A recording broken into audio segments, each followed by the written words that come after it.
খেয়াল করুন, আরো সবচাইতে বড় কথা, ইনিল হুকমু ইল্লা লিল্লাহ। জমিন কার? কে? জমিন কার?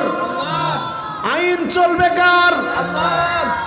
আল্লাহর কোরআনের বিরুদ্ধে যদি আমার ভাইও আসে, আমি তাকে প্রত্যাখ্যান করব কিনা? আল্লাহর জমিনে আল্লাহর দিন চলবে, এইটা কেউ যদি অস্বীকার করে, তারে কাফের বলাটা ভুল হবে নাকি?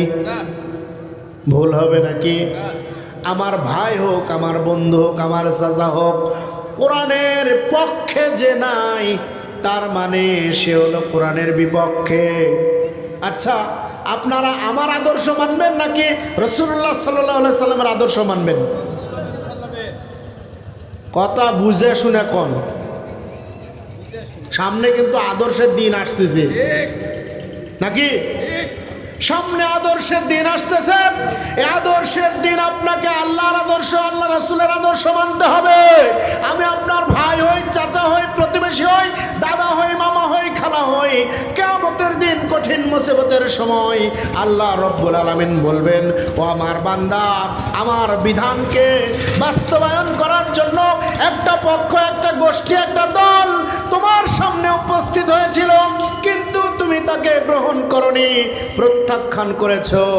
আজকে তোমার আমার কাছে কোনো জায়গা হবে না, আমার কাছে কোনো জায়গা হবে না।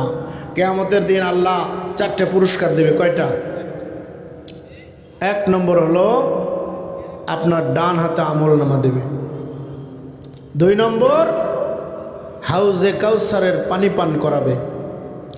3 নম্বর আরশে আজিমের ছায়াতলে জায়গা দেবে। আর 4র্থ নম্বর আপনার সমস্ত গুনাহ আল্লাহ মাফ করে দিবেন। কোন সুবহানাল্লাহ। এই 4টা যদি চান, আল্লাহ বলছেন, ওয়ামতাজুল ইয়াওমা আইয়ুহাল মুজরিমুন। আল্লাহ কিয়ামতের দিন মাঝখান দিয়ে একটা কি করবেন? একটা দেয়াল তুলে দিবেন। এই দেয়ালের এক পাশে থাকবে জান্নাতি, আর আরেক পাশে থাকবে জাহান্নামী।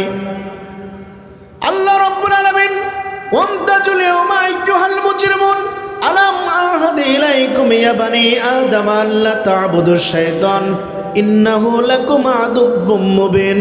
আল্লাহ বলছেন, ও বান্দা, শয়তান তোমার প্রকাশ্য শত্রু। কখনো মার্কা নিয়ে আসবে, কখনো ক্ষমতা নিয়ে আসবে, কখনো শান্তি নিয়ে আসবে, কখনো শাস্তি নিয়ে আসবে, কখনো চাঁদাবাজি নিয়ে আসবে, কখনো টেন্ডারবাজি নিয়ে আসবে, কখনো ভয় দেখাবে। কিন্তু মনে রেখো, ইনিল হুকমু ইল্লা লিল্লাহ। জমিন যার, বিধান চলবে তার।